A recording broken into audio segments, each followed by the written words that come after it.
오늘 함께 은혜를 나눌 말씀의 제목은 생명의 떡이라는 그러한 제목입니다. 한국의 어떤 분이 세상을 떠나고 그리고 장례식을 치르고 그리고 나서 이제 장지에 하관식을 갖기 위해서 한국인 아마 버스를 타고 장지로 간다고 하는데, 그래서 많은 분들이 버스를 타고 장지에 가고 있습니다. 그런데 갑자기 버스에 스피커에 죽었던 사람 육성이 들립니다. 여러분 안녕하십니까? 저는 김 집사입니다. 저를 위해서 이렇게까지 함께 하시니까 너무 감사합니다. 제 삶을 뒤돌아보니까 후회할 일도 많고 잘못된 일도 참 많았습니다. 그런데 제가 감사한 것은 예수 그리스도를 믿음을 통해서 제가 구원을 받고 저에게 영원한 생명이 있어서 이제는 제가 오늘 이 음성을 들을 때는 천국에서 주님과 함께 있을 것을 확신하기 때문인 것입니다. 여러분, 이 세상에 가장 중요한 것이 믿음입니다. 믿음을 가지시기 바랍니다. 그래서 언젠가 천국에서 다시 만날 때 반갑게 만날 수 있는 저와 여러분 될 수 있기를 바랍니다. 그리고 나서 한마디 더 말씀드리겠습니다. 제 경험상 장지에서 모였을 때에 음식들을 너무 많이 먹는데 이번에 너무 많이 먹어서 배탈 나지 않기를 바랍니다. 그리고 특별히 나의 중마고 이집사도 지금 듣고 있을 것인데, 항상 우리가 장지에 가면 음식을 꼬부려서 가지고 왔었는데 이번에 내 장지에는 그런 식 하지 않기를 바랍니다. 그러면서 웃으면서 인사를 드렸습니다. 사람들이 깜짝 놀랐습니다. 이 사람 죽기 전에 육성으로 녹음해 놨던 것이에요. 저는 그것을 들으면서 예전에 우리 성광교회에 창립 멤버로 했던 박성춘 장로님, 그때의 장례식을 교회에서 했습니다.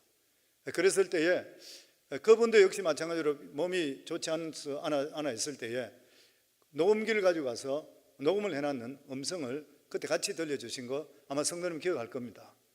이분이 그때 이야기하시기를 자기는 새가족 환영팀장을 오래 했기 때문에 이제 여러분 제가 죽게 되면 천국 가서 새가족 환영팀에 들어가서 여러분 기다리겠습니다. 예수 잘 믿다가 그때 반갑게 만나도록 합시다. 이렇게 인사하는 것이 기억이 났습니다. 그래서 한국에 있었던 이분의 그 버스 안에서 했던 육성 녹음을 통해서 많은 사람들이 마음속으로 도전받게 되고 삶을 다시 돌아봐서 예수 믿는 그런 역사가 임하게 되었다는 간증을 들어본 적이 있습니다. 성경에서 가장 강조하는 것이 뭐냐면은 믿음입니다. 성도는 믿음을 통해서 구원받습니다. 그리고 성도는 믿음을 통해 승리합니다. 성도는 우리가 예수를 바로 믿게 되시면 건강도 하나님 지켜주셔요. 자녀들도 지켜주셔요. 사업도 축복해 주셔요. 교회에서 신앙생활 부실하게 하는 분들 보면 꼭 저희가 고민하는 말씀이 그것입니다. 믿음 생활 바로 하세요. 하나님은 살아 계십니다. 믿음 안에 바로 들어가시면은 지금 건강을 위해서 기도하는 것도 하나님 들어주십니다. 왜냐하면 살아 계시기 때문인 것이요. 그리고 더더욱이나 성도들이 하나님을 기쁘게 하는 것이 무엇입니까? 믿음으로 기쁘게 한다고 그랬습니다. 그리고 보면 성도들에게 가장 중요한 것이 바로 믿음이라 할 수가 있는 것입니다. 그래서 성도들은 다른 것은 몰라도 믿음은 가지고 있어야 되는 것이에요. 그런데 이 중요한 믿음은 도대체 어떻게 생기는 것인가요? 예수님 당시의 사람들, 지금도 마찬가지지만 그 사람들은 이적이나 기적을 보게 되면 믿음이 굳건해질 것이라 이렇게 생각했습니다. 그러나 실제로 그렇지 않습니다. 죽을 병에서 고침받은 자도 예수 안 믿는 사람이 있습니다. 귀신 들렸다고 귀신이 쫓겨가는 것을 보면서도 예수 믿지 않는 그러한 사람이 있습니다. 이런 것들을 보면서 느끼는 게 뭐냐면은 이적이 결코 믿음을 주는 것이 아니라는 것이에요. 전에도 한번 간증한 적이 있습니다만은 제가 모시고 있던 원로 목사님, 이분이 자기가 어릴 때 강원도에서 한국의 유명한 부흥사였던 김익두 목사님, 그분이 와서 부흥회를 할 때에 자기 동네 거기에 물혹 일에 달려있는 여자분이 있었는데 그 목사님이 기도를 안수기도를 하는 순간에 사람들 보는 데서 들어가 버리고 없어져 버렸대요. 그래서 이분이 온 동네를 뛰어다니면서 하나님께서 이렇게 치유해 주셨다 이렇게 뛰어다녔는데 1년 정도 사람들이 이야기하다가 그 다음에 교회도 나타나지 않고 믿음에서 완전히 벗어났다가 이 농사하는데 음식 가지고 가다가 미끄러져서 그래서 거기서 다쳐 죽었다고. 그걸 자기 눈으로 어릴 때 너무 많이 봤다는 거예요. 그분도 이야기가 기적을 봤다고 해서 믿는 것은 아니라는 것이에요. 그래서 성도는 믿음은 아무나 갖는 게 아니에요. 하나님이 주시는 특별한 은혜가 있어야지 믿는 줄 믿습니다. 이스라엘 백성들도 마찬가지입니다. 그들이 출애굽할 때 10가지 재앙을 눈으로 봤습니다. 홍해수가 갈라지는 것을 그들은 봤습니다. 그리고 마라의 썰물이 단물로 바뀌는 것을 자기도 눈으로 봤습니다. 40년 동안 만나가 새벽마다 하나님께 주셔서 먹고 살도록 만들어 주셨습니다. 고기 없다고 이야기할 때 하나님께 주중에 바람을 불어서 메추라기 떼를 보내주시어 한 달 동안 먹고 입에 냄새가 날 정도로 하나님 만들어 주셨습니다. 그런데 그들은 믿지 않았습니다. 그래서 믿고 하나님께 순종했던 두 사람 여호수아와 갈렙만이 약속의 땅에 들어가고 다른 사람은 모두 다 광야에서 죽었습니다. 예수님 당시도 마찬가지인 것이요. 예수님이 수도 없이 병을 많이 고쳐주셨습니다. 문둥병자도 고쳐주시고 안전병이도 일어나게 했습니다. 죽은 자를 살리시는 기적도 일으켰습니다. 더더욱이나 지난주에 말씀드렸듯이 오병이어의 기적, 보리떡 5개와 물고기 2마리를 통해 5,000명을 먹고도 12광주리가 남는 사건을 봤습니다. 그런데도 불구하고 그들이 다 예수 믿었다고 하지를 않는 것이에요. 그래서 오늘 본문에 보면 그들이 예수님께 나와서 그들이 묻되 그러면 우리가 보고 당신을 믿도록 행하는 표적이 무엇입니까? 하는 일이 무엇이니까? 이 말을 이 사람들이 예수님께 한때가 언제 했었냐면 오병이어의 기적을 일으키는 그 다음 날입니다. 오병이어 때에 자기들이 같이 먹고 마시고 했던 그 사람이 그 다음 날 될 때 예수님을 볼 때 또다시 기적을 보여달라고 요청했던 것이에요. 이게 인간의 모습입니다. 인간의 모습은 죄성을 가지고 있기 때문에 우리 속에 가장 무서운 질병이 뭐냐면 불신이라 그래요. 안 믿으려 해요. 어느 가정에 문제가 많이 생겨서 목사님께 신방을 요청했습니다. 남편이 신방을 요청했는데 아마 와서 자기 아내에게 이야기를 잘해주면 예수님을 영접하고 그리고 자기 가정이 문제가 해결될 것 같다고 해서 목사님이 신방을 했습니다. 이 가정의 문제가 뭐냐면 두 사람 다가 인류대학 나오고 엘리트들입니다. 그런데 부인이 남편을 의심하는 의부증에 걸렸는 것이에요. 매사에 남편을 의심합니다. 남편이 회사에서 일을 하게 되면 하루에 10번도 더 전화를 합니다. 그리고 회사에서 전화를 받지 않으면 지금 이 사람이 무슨 일을 벌이고 있구나 이러면서 자기가 상상을 해서 미치는 거예요. 그리고 회사에서 부인이 전화 올 때 받으면 또다시 말하는 게 뭐냐면은 내가 전화 올 걸 기다리고 있었지, 그리고 나쁜 짓 하려고 그러지. 견디질 못하는 것이에요. 그러면서 그 목사님 그 간증에 그런 말이 있습니다.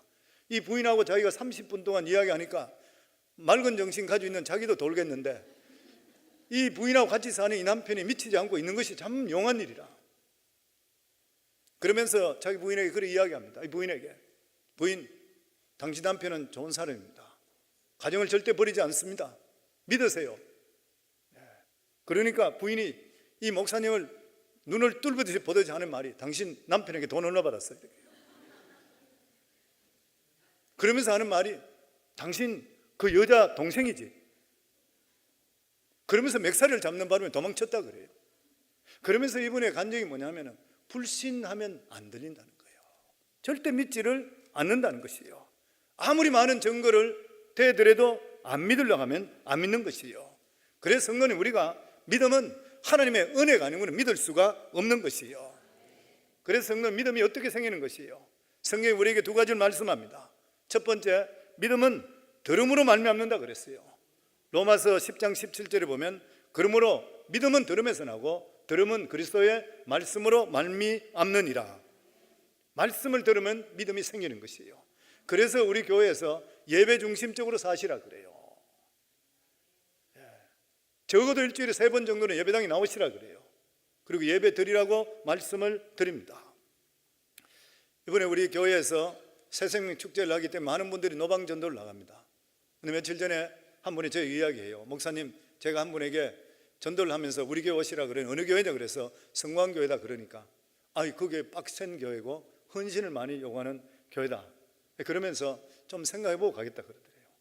그리고 실제적으로 저희 교회에 오시는 성도님들 중에서 왔다가 자기들은 헌신을 요구하고 그리고 믿음적으로 너무 살아라 그러니까 나는 잠시 주일날 그냥 갔다가 자리만 잠깐 앉았다 가려고 하는데 이게 맞지 않다 이러고 떠나는 사람이 실제로 있어요. 실제적으로 그런 이야기를 듣게 되면 마음속에 위기를 느껴서 헌신 안 해도 좋습니다. 주일날 잠시만 왔다 가세요. 이렇게 하고 싶은 유혹을 받을 수가 있어요.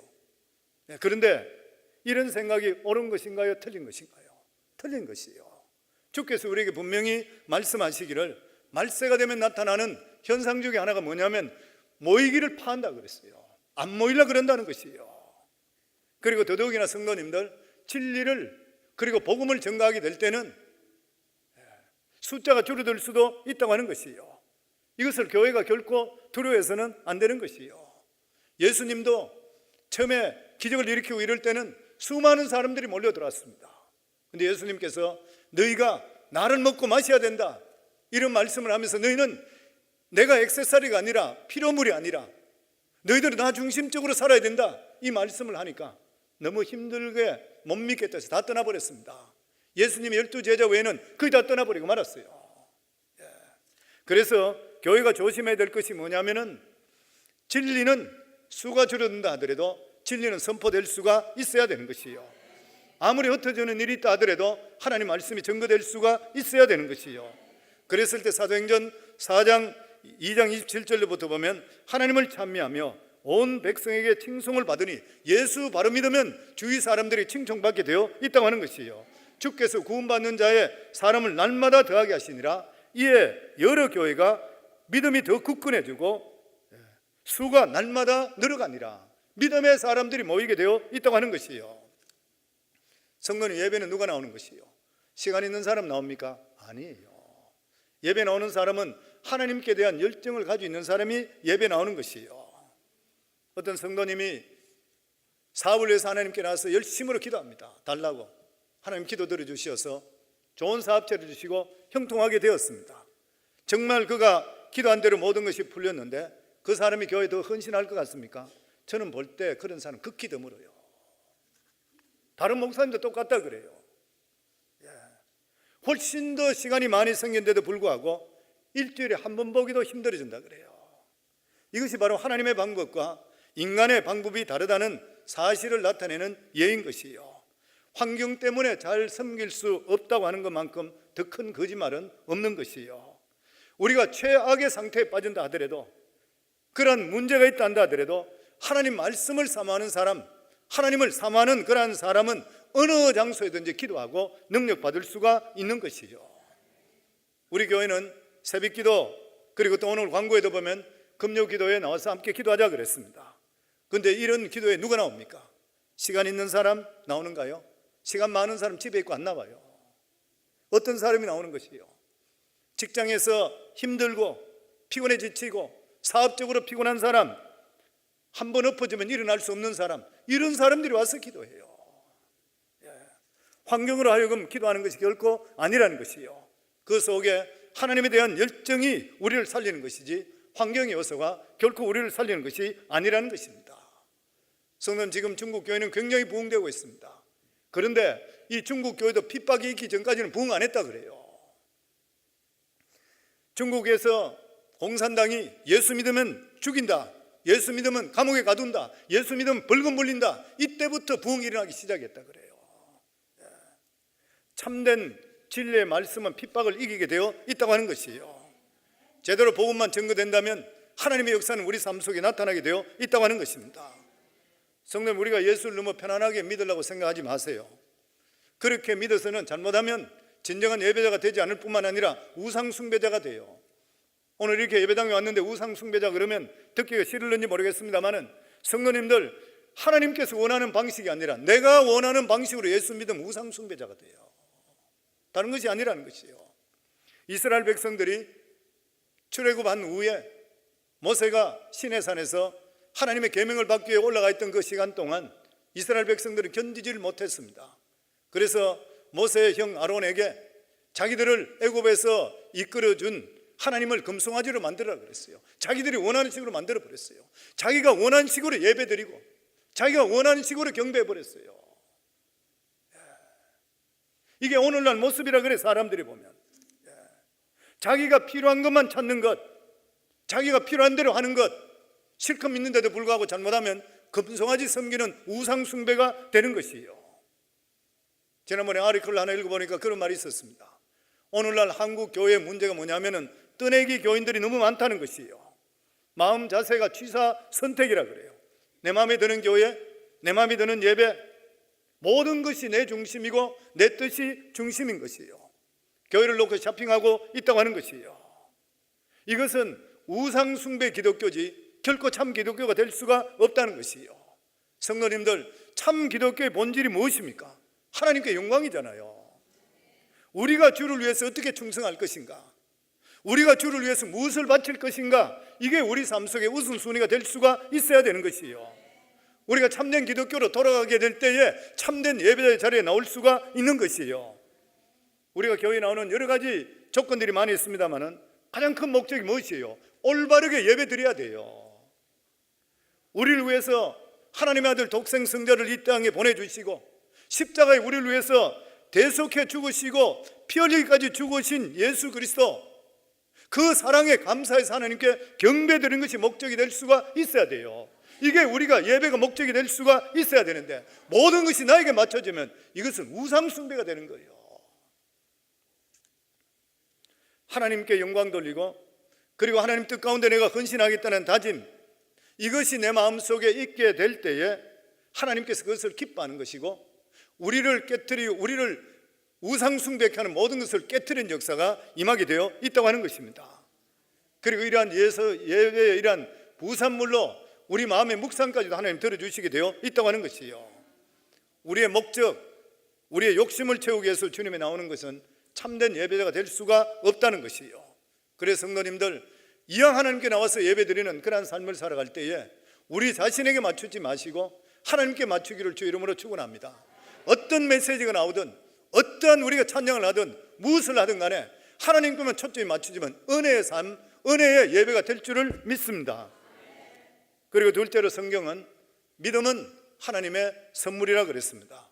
에베소서 2장 8절에 보면 너희는 그 은혜를 인하여 믿음으로 말미암아 구원을 얻었나니 이것이 너에게서 난 것이 아니라 하나님의 선물이라. 성도님들, 성도들이 받는 가장 귀한 축복이 뭔지 아십니까? 믿음의 복을 받는 것이에요. 무엇보다 하나님 말씀이 믿어지는 것이에요. 그런데 이 일은 우리가 똑똑하거나 지혜가 있어서 받는 것이 결코 아니라는 것이에요. 성령께서 우리에게 주시는 가장 큰 복, 이 복, 믿어지는 복을 받았기 때문인 것입니다. 저는 우리 성관계 성도님들이 말씀이 증거될 때마다 믿어지는 귀한 복이 임할 수 있기를 주 이름으로 축원합니다. 그런데 오병이어의 기적을 보고 그들이 예수님께 자기들이 필요한 것을 요구하는 이 사람들에게 예수님께 이런 말씀을 하십니다. 너희들은 썩을 양식을 위해 일하지 말고 영생하는 양식을 위해서 일하라. 27절에 보면 썩을 양식을 위하여 일하지 말고 영생하도록 있는 양식을 위해서 하라. 이 양식은 인자가 너에게 주리니 인자는 아버지 하나님께서 인치신 자라. 예수님이 말씀하는 것이 뭐냐면 이 세상에 양식이 두 가지가 있다. 하나는 썩을 양식이 있고 하나는 영생하는 양식이 있다. 썩을 양식, 우리가 매일 먹는 것, 우리가 실제적으로 절대적으로 필요한 그러한 양식입니다. 먹지 않고는 살 수가 없는 것이에요. 그럼에도 불구하고 이 양식이 우리 인생의 목표는 절대 될 수가 없다는 것이에요. 인생의 목표를 썩을 양식에 두고 살지를 말라. 먹는 것만 위한다면 동물과 같은 삶을 살 것이라. 마태복음 6장에 하나님께서 말씀하시기를 우리가 필요한 모든 것들을 다 알고 계신다는 거예요. 그러므로 내가 너희에게 이르노니 목숨을 위하여 무엇을 먹을까 무엇을 마실까 몸을 위하여 무엇을 입을까 염려하지 말라. 목숨이 음식보다 중하지 아니하며 몸이 의복보다 중하지 아니하냐. 공중의 새를 보라. 심지도 않고 거두지도 않고 창고에 모아 들이지도 아니하되 너희 천부께서 기르시나니 너희들은 이것들보다 귀하지 아니하냐. 그런즉 너희는 먼저 그의 나라와 그 의를 구하라. 그리하면 이 모든 것을 너희에게 더하시리라. 아멘. 그리고 썩을 양식을, 이게 우리 삶의 목표가 되어서는 안 된다. 그리고 두 번째로 생명을 주시는 양식. 하나님의 떡은 하늘에서 내려 세상에 생명을 주는 것이라. 생명을 주는 양식은 하늘에서 내리시는 하나님의 떡인 것이요, 이건 세상의 떡과 같이 만나와 같이 썩어 없어지는 것이 아니라 영원한 생명이라. 이 말씀이 전거될 때에 예수님을 따르던 수많은 무리들이 그 떡을 우리에게 주소서 이렇게 말합니다. 그러자 예수님께서는 예수님 자신이 생명의 떡이라 그랬어요. 예수께서 이르시되 나는 생명의 떡이니 내게 오는 자는 결코 줄이지 아니할 것이요 나를 믿는 자는 영원히 목마르지 아니하리니. 그때나 지금이나 이 말씀을 사람들이 이해하지를 못했습니다. 우선 눈에 모든 것들이 형통해야 돼요. 내 필요한 것이 돼야 돼요. 사람들은 그렇게 쫓았던 것이요. 그런데 지금 예수님께서 예수님 자신이 생명의 떡이라 그랬어요. 성도님, 예수님께서 오병이의 기적을 일으킨 뜻이 무엇입니까? 하나님 되심을 보여주셨던 것이지, 떡과 물고기를 통해 이러한 기적을 일으키는 자체가 목적이 되는 것이 아니에요. 그래서 예수님은 너희들이 지금 먹는 것을 보느냐? 실제로 영원토록 먹을 수 있는 것은 바로 내가 생명의 떡이라. 예수님이 소경을 고쳐주셨습니다. 예수님은 소경의 눈을 뜨게 하는 사람으로 한정하는 것이 아니라 나는 바로 너희들의 영적인 눈을 뜨게 하는, 영안을 뜨게 하는 빛이라. 그 세상의 빛이라 그랬잖아요. 예수님이 그 말씀 계속했어요. 죽은 지 나흘 된 나사로를 살려주셨습니다. 그리고 놀라고 있는 무리들에게 예수님께서 뭐라고 했습니까? 내가 부활이요 생명이니 나를 믿는 자는 죽어도 살겠고 살아서 나를 믿는 자는 영원히 살리라 그랬어요. 예수님 하신 말씀이 그래요. 죽은 자도 살리시는 예수님께서는 너희들이 나를 믿으면 너희들은 영원히 살 것이라. 아멘. 그래서 성경의 요한복음은 계속적으로 내가 생명의 물이라 사마리아 여인에게, 나는 생명의 빛이라 바리새인들에게, 나는 포도나무라 나는 양의 문이라, 나는 길이요 진리요 생명이라 나로 말미암지 않고는 아버지께 올 자가 없느니라. 우리가 예수 믿으면 인생이 배고프거나 목마르거나 절대로 절망하거나 험하지를 않는다는 것이요, 예수께서 우리 속에 들어오면 인생이 빛으로 가득 차고 참 기쁨으로 넘치게 되고 어떤 상황 속에서도 생명을 가질 수가 있게 되어 있다는 것이고 부활의 진리가 넘치게 되어 있다고 하는 것이요. 그래서 예수님께 진실로 진실로 너희에게 이르노니 믿는 자는 영생을 가졌나니 내가 곧 생명의 떡이라. 성도 믿으시는가요? 그러면 영생을 가지는 것이요, 바로 예수께 나갈 때는 생명의 떡, 지금까지 전혀 경험하지 못했던 이러한 놀라운 일을 체험하게 되어 있다고 하는 것이요. 왜냐하면 예수님은 하나님께서 보내신 우리를 영원히 살리시는 생명의 떡이기 때문인 것입니다. 그래서 예수를 믿으면 일어나는 현상이 있습니다. 그것이 뭐냐면 죽음을 두려워하지 않는 것이요. 어제 저녁에 USA 투데이 인터넷판을 뉴스를 잠깐 보니까 사람들이 두려워하는 거 있대요. 요즘은 나이 들은 사람, 젊은 사람 할 것이 두려워하는 것이 있대요. 그게 뭐냐면 지금부터 100년 전 1918년도에 인플루엔자 바이러스로 통해 감기죠, 독감, 플루 이런 것들을 통해서 전 세계 사람이 얼마나 죽었냐면 5천만 명이 죽었다 그래요. 미국에 1년에 그때 죽었던 사람이 67만 5천 명이고 한 달 만에 10만 명 이상이 죽었다 그래요. 보스턴 병원에서 하루에 죽어나가는 사람이 아침에 들어왔다 저녁에 시체로 나가는 사람 100명 이상 되었다 그래요. 이게 딴 병이 아니라 인플루엔자 바이러스 감기로 죽었답니다. 그러면서 워닝했는 것이 지금 100년이 지난 지금 백신이 그만큼 개발을 늦추고 따라가지 못하기 때문에 이런 현상이 지금 똑같이 일어날 수 있다는 거예요.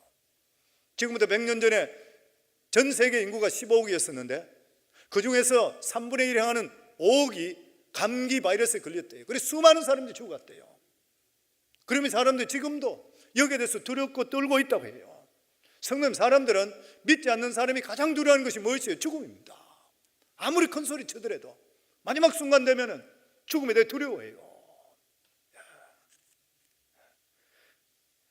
그러나 우리 예수 믿는 사람은 우리 안에 예수 그리스도의 생명이 있기 때문에 평안합니다. 그래서 우리 삶은 어떤 경우가 있다 하더라도 긍정적인 자세를 가질 수 있게 되는 것이요. 얼마 전에 제가 사업체 운영하는 성도님께 신방 갔는데 그분이 그렇게 이야기해요. 사업이 어떻습니까? 그러니까 사업이 잘 됩니다, 목사님.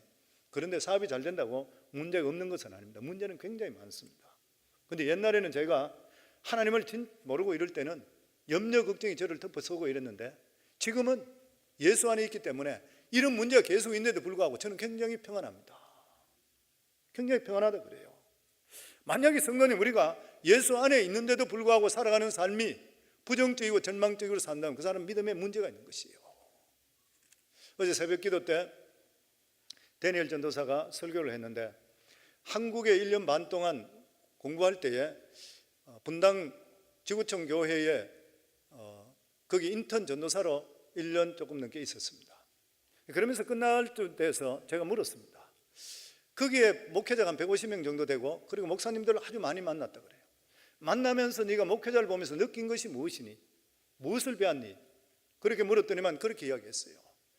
목사님들 중에 실력 있는 사람이 굉장히 많더래요. 정말 학문적으로 굉장한 사람이 있는데 그럼에도 불구하고 삶의 자세에 따라서 목회를 잘못할 뿐만 아니라 인생이 불행해지는 사람 눈으로 많이 봤대요. 어린 나이도 보니까 그렇더라는 거예요. 성도님, 우리 삶 속에는 정말 예수 그리스도가 우리 속에 있다면 우리 삶의 주인은 예수님이십니다. 그렇다면 살아가는 삶의 반응을 주님께서 어떻게 하실까를 먼저 생각해야 되지, 내가 환경을 보고 절망하는 것은 진정으로 믿음 있는 사람이라 할 수가 없는 것이에요. 예수님께서 또다시 말씀합니다. 49절로부터 보면 너희 조상들은 광야에서 만나를 먹었어도 죽었거니와 이는 하늘에서 내려오는 떡이니 사람을 하여금 먹고 죽지 아니하게 하는 것이라. 나는 하늘에서 내려온 살아있는 떡이니 이 떡을 먹으면 영생하리라. 내가 줄 떡은 곧 세상의 생명을 위한 내 살이라 하니라. 오늘 성경을 조금 읽습니다. 왜 그러냐면 복음 중에서 핵심되는 복음들입니다. 굉장히 중요한 말씀이에요. 예수님께서 하늘에서 내려온 만나를 먹은 사람은 죽지만 예수 그리스도를 먹는 자는 영원히 죽지 않는다. 예수 그리스도를 영접한 사람은 죽음이 성립되지를 않는 것이요, 살아도 영원히 살고 죽어도 사는 것. 왜냐하면 예수 그리스도가 생명이기 때문인 것이에요. 성도님들, 숨 쉬고 산다고 다 사는 것이 아니에요. 죽음 같은 삶을 사는 사람이 있습니다. 무엇을 위해 사는지 모르는 그런 사람들도 있어요. 어떤 사람은 환경은 절망인데도 불구하고 진짜 살아있는 것이 살아요. 입술에서 감사와 찬양이 끊어지지를 않아요. 왜 그런 것이에요? 그 속에 생명이 그 속에 있기 때문인 것이에요. 어떤 사람들은 교회에 굉장히 오래 다녔습니다. 그럼에도 불구하고 생명의 떡을 한 번도 맛보지 못한 사람이 있어요. 구경만 했지. 형식적이고 의식적인 신앙생활 하는 사람이 있어요. 이런 사람은 2000년 전에 유대인의 반응과 똑같습니다. 나는 하늘에서 내려온 살아있는 떡이니 사람이 이 떡을 먹으면 영생하리라. 내가 줄 떡은 곧 세상의 생명을 위한 내 살이라 하시니라. 그러므로 유대인들이 서로 다투어 이르되 이 사람이 어찌 능히 자기 살을 우리에게 주어 먹게 하느냐. 영적인 관점을 이해하지 못하니까 육적으로만 이해했습니다. 이성적으로 영적인 것을 이해되지 못하게 되니까 예수님의 살과 피를 먹으라 그러니까 우리가 사람 살과 피를 먹는 식인종이냐, 그 말을 했던 것이에요. 53절로부터 보면 예수께서 이르시되 내가 진실로 진실로 너희에게 이르노니 인자의 살을 먹지 아니하고 인자의 피를 마시지 아니하면 너희 속에 생명이 없느니라. 내 살을 먹고 내 피를 마시는 자는 영생을 가졌고 마지막 날에 내가 그를 다시 살리리니 내 살은 참된 양식이요 내 피는 참된 음료로라. 이 말씀이 우리 성찬식에 나오는 말씀입니다. 우리가 내 다음 주 되면은 잔과 떡을 대하잖아요. 이 잔과 떡을 대하는 것이 이 말씀 똑같습니다. 내 살을 먹고 내 피를 마시는 자는 영생을 가졌고 마지막 날에 내가 그를 다시 살리리니 내 살은 참된 양식이요 내 피는 참된 음료라. 무슨 말이요? 예수는 머리로만 알아서는 안 된다는 것이요, 감상하고 연구하는 존재가 아니라는 것이요, 예수 그리스도는 먹고 마시고 우리 속에 풍성히 존재하는 분이 바로 예수 그리스도. 다른 말로 하냐면 예수 그리스도가 우리 속에 녹아나서 하나가 될 수가 있어야 되는 거예요. 그래서 내 살을 먹고 내 피를 마시는 자는 내 안에 거하고 나도 그 안에 거하나니 살아계신 아버지께서 나를 보내심에 내가 아버지로 말미암아 사는 것 같이 나를 먹는 그 사람도 나로 말미암아 살아가리라. 성도님들, 예수님 먹어보셨습니까? 예, 2부 때 하니까 아무 말씀도 안 하세요. 예. 성도님, 예수님 먹으셨는가요? 예수님 먹었다는 뜻이 무엇입니까? 예수께서 나를 위해 십자가에 못 박혀 죽으시고 나를 위해서 피 흘리시고 죽으신 분이 나의 구세주 되시고 생명되는 것을 믿는 것이 예수 그리스도를 먹는 것이요. 그렇다면 어떻게 살아야 돼요? 살아가는 삶의 모든 초점이 예수님께 맞춰셔야 돼요. 예수님은 절대 우리 삶 속에 하나의 일부분이나 액세서리가 아닌 것이요, 예수께서 우리 속에 들어오면 우리의 모든 삶이 예수님께 초점 맞추는 그러한 삶. 예수 그리스도를 먹은 사람은 늙어서 죽는 거 걱정할 필요가 없습니다. 병들어 죽는 거 걱정할 필요가 없는 것이요, 실패하더라도 상관없는 것이요, 생명의 떡과 잔을 마신 사람은 다시 살아나는 것이요, 그리고 영원히 주님과 함께 슬픔과 아픔도 없는 곳에서 영원히 사는 것이요, 이것이 바로 이 생명을 가진, 예수 그리스도의 생명을 가진 성도들의 특권이고 미래인 것입니다. 이것을 알려면 헬라어로 생명에 대한 말이 두 가지가 있다는 것을 우리가 알아야 됩니다. 두 단어로 표현합니다. 하나는 비오스고 하나는 조에입니다. 비오스는 육체의 목숨을 가리킵니다. 어머니에게 태어나서 죽을 때까지 가지고 있는 이 목숨을 이야기합니다. 이 목숨을 잃지 않으려면 1년에 1톤 이상의 음식과 물을 마셔야지 우리 생명을 유지할 수가 있는 것입니다. 그런 의미에서 물과 밥은 생명과 똑같습니다. 이 생명을 잃으면 이 세상의 삶이 끝나기 때문에 이것은 너무나도 중요한 것입니다. 한 번뿐인 육신의 생명이 중요한 일인 것이죠. 그런데 오늘 예수님을 찾아온 군중들이나 지금 대부분의 사람들은 가장 큰 문제가 뭐냐면 육신의 생명인 비오스가 전부를 알아요. 그래서 오늘도 예배당에 와서 예배드리는 분들이 나에 대한 영생에 대한, 언젠가 주님 앞에 설 때 내가 어떤 모습인가 이런 걸 생각하지 않고 우선 내 살아가는 삶에 필요한 것만 예수님께 옛날 무리가 했던 것과 똑같은 일을 하고 있는 것이에요. 그래서 이 세상에 가장 필요한 것이 뭐냐면 돈이라 그래요. 돈을 찾아가는 것이에요. 그래서 오늘날 수많은 사람들이 모하메드든 석가든 예수든 내가 건강하고 배부르고 잘 될 수만 있다면 모두 하나님으로 섬기는 거예요. 예수님을 따라왔던 군중들이 이런 사람입니다. 예수 그리스도를 실제로 인격적으로 만나지 못하고 살아계신 하나님을 체험하지 못하게 될 때는 예수님을 똑같이 이렇게 생각하는 것이에요. 또 다른 생명이 있습니다. 그 생명이 조에라고 합니다. 조에는 영적 생명, 영생을 말하는 것이에요. 54절에 보면 마지막 날에 내가 그를 다시 살리리라는 것은 하나님과 영원히 사는 생명을 주신다는 거예요. 58절에 보면 이 떡을 먹는 자는 영원히 살리라는 말씀은 영원히 죽지 않고 주님과 더불어 산다는 뜻이요, 죄로 말미암아 죽은 우리를 예수 그리스도의 십자가의 보혈을 통해서, 예수님과 화목 제물을 통해서 죽었던 영이 다시 살아나 영생하는 생명, 이게 조예의 생명인 것이요, 우리에게 가장 중요한 것은 육체의 생명도 중요하지만 영원한 생명의 조예가 더 중요합니다. 아무리 세상에서 성공하고 부귀를 누린다 하더라도 100년을 못 살아요. 그 후에는 반드시 심판이 있다 그랬습니다. 그런데도 불구하고 오늘날 사람들은 현세의 급급에서 살아갑니다. 비오스 생명밖에 모르는 것이요.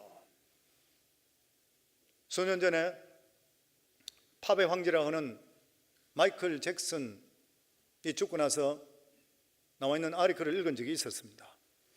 이 사람은 자기가 150살까지 사는 것을 목표로 했다 그럽니다.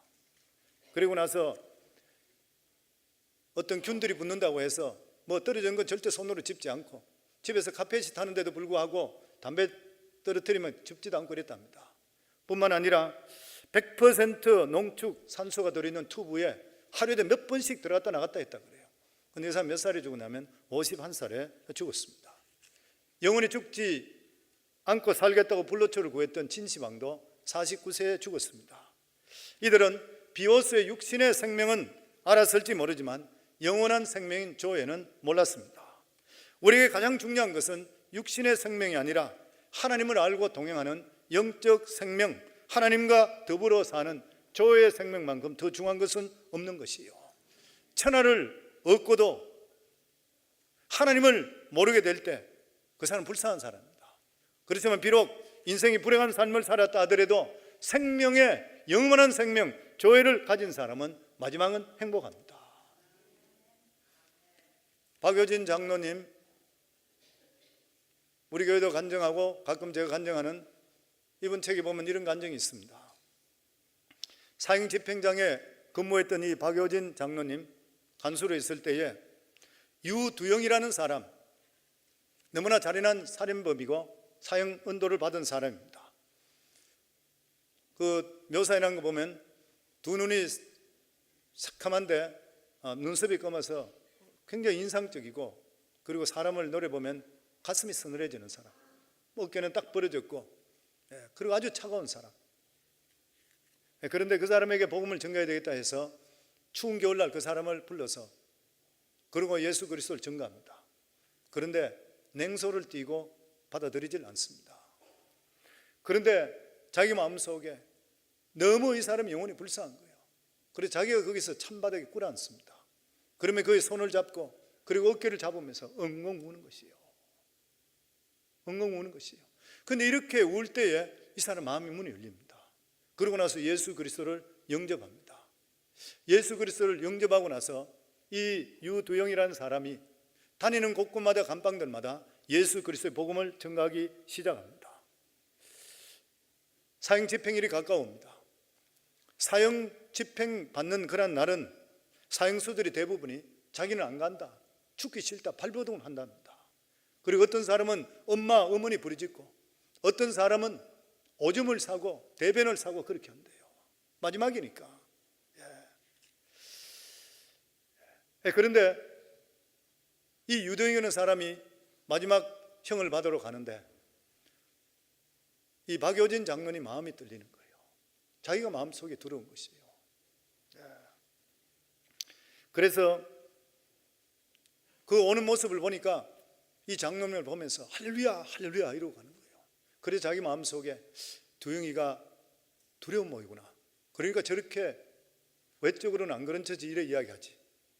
그러면서 두영아 잘 가게, 나도 언젠가는 곧 따라갈 것이네, 그렇게 이야기하니까 장로님 걱정하지 마세요, 저는 천국 갑니다, 너무 감사합니다.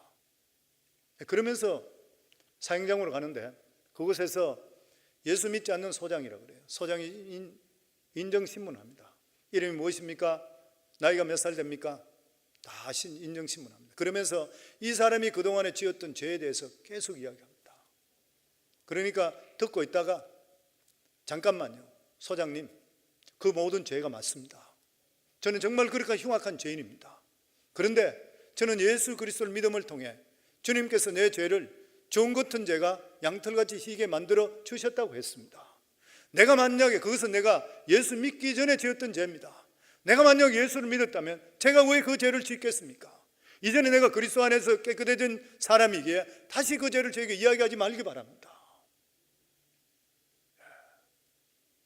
그러면서 그가 마지막으로 남길 말이 없냐고 했을 때에 요한복음 3장 16절을 외우고, 그리고 나서 제가 마지막으로 남겨둘 말이 있다면 오늘 이 자리에 와 계시는 소장님, 그리고 검사님, 그리고 주위에 계시는 모든 분들, 여러분도 죽는 것 외에는 나같이 예수 믿기를 바랍니다. 그러고 나서 얼굴을 수건을 쓰고 덮으시고 그 다음에 위에 이제 보자기를 입혀서 그 다음 이제 목을 다는 것이죠. 다는 데로 들어갔는데 그 박효진 장로님 이야기가 가면서 계속 하늘 가는 밝은 길이 내 앞에 있으니 찬송을 부르다가 그 다음에 덜컹 소리 나고 지하실로 빠지면서 생명을 거뒀다 그래요. 성도님, 이것은 조애의 생명을 갖지 못한 사람 있을 수가 없는 이야기입니다. 조애의 생명, 영원한 생명을 알지 못한 사람은 죽음에 대해서 발부둥 쳐지 절대 벗어날 수가 없는 것이에요. 성도님, 우리가 예수 그리스도를 믿는다는 것은 영원한 생명뿐만 아니라 이 세상 살아가는 삶에도 하나님이 주시는 희망과 기쁨 속에 살아갈 수 있는 능력을 제공해 주는 것이에요. 1930년 미국의 심각한 대공황을 겪고 있을 때에 크레이런스 목사가 공장 지역에 밀집한 흑인 교회를 방문해 설교를 합니다. 이 교회 신자들은 대부분 극빈자였었고 60% 이상이 실직자들이었습니다. 그런데 교인들이 부르는 찬양은 너무나도 힘찼습니다. 그리고 희망이 넘쳤습니다. 그들의 모습에 절망을 찾아볼 수가 없었습니다. 이 크레런스 목사는 설교하면서 교인들이 이렇게 묻습니다. 지금은 대공황입니다. 도무지 희망이 보이지 않습니다. 실업자도 점점 증가하고 있습니다. 그런데 무엇이 당신들을 그렇게 기쁘게 합니까? 그러니까 그 중에 성도 한 사람이 벌떡 일어나 밝은 표정으로 이렇게 대답합니다. 지금 우리는 예수 그리스도께 노래를 하고 있습니다. 예수 그리스도가 우리 곁에 있다는 사실이 우리에게는 최고의 희망입니다. 사랑하는 성도님들, 비오스의 생명만 가지고 있는 사람은 이것을 절대로 할 수가 없습니다. 오직 예수 그리스도로 말미암아 조애의 생명, 영원한 생명을 가진 자만이 이 세상에 살아가며 어떤 시험이나 어려움이나 이런 것들도 주님 바라보며 뛰어넘을 수 있게 되는 역사가 우리에게 임하게 되어 있다고 하는 것이에요. 그래서 우리는 죽어도 좋고 살아도 좋은 것이에요. 우리가 살아있을 때는 복음 전가할 수 있어야 되고, 죽으면 우리가 주님 앞에 영원히 설 수 있는 귀한 축복이 임하게 되어 있는 것이에요. 하나님은 사랑이시라 한 영혼도 놓치기를 원하지 않으세요. 그래서 오늘 6장 38절에 39절에 보면 내가 하늘에서 내려온 것은 내 뜻을 행하려 함이 아니요 나를 보내신 이의 뜻을 행하려 함이라. 예수님께서 오시는 뜻이 예수님 뜻이 아니라 하나님의 뜻이라. 나를 보내신 이의 뜻은 내게 주신 자 중에 내가 하나도 잃어버리지 않고 마지막 날에 다시 살리는 이것이라. 예수님께서 원하시고 하나님께서 원하시는 것이 모든 사람이 구원에 이르기를 원하시는 것이요, 모든 사람이 조의 생명을 갖기를 원하는 것이요. 이 생명을 가지고 있을 때에 우리 삶은 죽음도 뛰어넘을 수 있을 뿐만 아니라 이 세상 살아갈 때에 어떤 문제도 절망하지 않고 긍정적이고 희망적으로 살아갈 수 있는 능력을 우리에게 허락해 주시는 것이요. 왜냐하면 예수 그리스도는 어제나 오늘이나 동일하시고 오늘도 우리 속에 살아 계시기 때문인 것이요. 오늘 이 자리에 오신 우리 성도님들, 오늘 이 밤에 세상을 떠난다면 천국 갈 확신이 있습니까? 헌금 시간에 보는 영상에 보면 호주에 있는 미스터 제너라는 분, 40년 동안 복음을 전가합니다. 그런데 그분은 40년 동안 길에서 복음을 전가했지만 한 사람도 열매가 맺힌 것을 못 봤습니다. 그런데 나중에 이 사람이 죽기 2주 전에 목사님을 통해서 자기 복음을 통해 14만 6천 명이 복음이 전거되고 구원받고 목회자가 되고 믿음의 사람이 됐다는 것을 간증을 듣게 되는 것이에요. 사랑하는 성도님들, 그분이 묻는 게 똑같은 말입니다. 오늘 이 시간에 오신 우리 성도님들, 오늘 세상을 떠나더라도 천국 갈 확신이 있습니까? 우리 성도들 마음속에 조애의 예수님이 살아계시는가요? 만약에 오늘 이 시간에 이 조의 예수님을 모시지 않다면 오늘 이 시간에 예수 그리스도를 영접하는 시간이 될 수 있기를 바랍니다. 잠깐 눈을 감으시기 바랍니다. 오늘 이 시간 비오스의 생명만 가지고 있는 것, 육체의 생명만 가지고 있다고 생각했는데 생명의 뜻 대신 예수 그리스도의 이 조의 생명을 내가 받아들이고 영생하길 원합니다. 원하는 분들은 그 자리에 손을 들어주시기 바랍니다. 오늘 그 자리에 손을 들어주시기 바랍니다. 구원은 단순간에 예수 그리스도를 믿음을 통해 구원받습니다. 우리의 행위로 구원받는 것이 아니라 한순간에 예수 그리스도를 믿음을 통해 구원받는 것이요. 다시 한 번 더 콜링을 합니다. 오늘 이 시간 예수 그리스도를 나의 구주로 모시고 나의 구주 조애로 모셔드리는 분 손을 번쩍 들어주시기 바랍니다. 기도하겠습니다. 우리 모든 성도 같이 따라해 주시기 바랍니다. 하나님 아버지, 저는 죄인입니다. 지금까지 왜 태어났으며 왜 살며 어디로 가는지 모르고 내 뜻대로 살았습니다. 오늘 이 시간 생명의 떡 예수 그리스도 조예의 예수님을 나의 주님, 나의 생명으로 모셔드립니다. 나에게 영생을 주심을 감사합니다. 천국 갈 때까지 저희들과 함께해 주시옵소서. 감사합니다. 구원해 주심을 감사합니다. 예수님 이름으로 기도합니다. 아멘. 하나님 아버지 은혜 감사합니다. 오늘 사랑하는 귀한 성도들, 많은 분들이 조애의 예수님을 나의 구주, 나의 주님으로 모셔드렸습니다. 아버지, 지금까지 비오스의 생명만 가지고 있던 성도가 영생하는 생명 대신, 생명의 뜻 대신 조의 예수 그리스도를 모셨사오니 우리 하나님 아버지, 그분들 살아가는 모든 삶을 주님 축복해 주시고 영생을 주신 걸 감사하고 이제부터 말씀과 믿음 안에 살아 많은 열매 맺고 살아갈 수 있는 행복하고 복된 삶을 살아갈 수 있도록 주님 축복해 주시옵소서. 오늘 이 시간 우리 성도님들, 문제를 가지고 나오신 분들은 가슴에 손 얹으시고 질병으로 고생하는 분들은 질병부에 손 얹으시기 바랍니다. 아버지 하나님 은혜 참으로 감사합니다. 예수님께 채찍이 맞음을 통해 너희가 남을 입었다고 했사옵고 수고하고 무거운 짐진들은 다 내게로 오라 했사온즉 이 조의 예수님의 부르심에 따라서 오늘 믿음으로 가슴에 손 얹은 성도들, 문제를 가져놓은 성도들, 문제를 주님께 다 맡기오니 주님께서 가져가 주시고 해결하여 주시옵소서.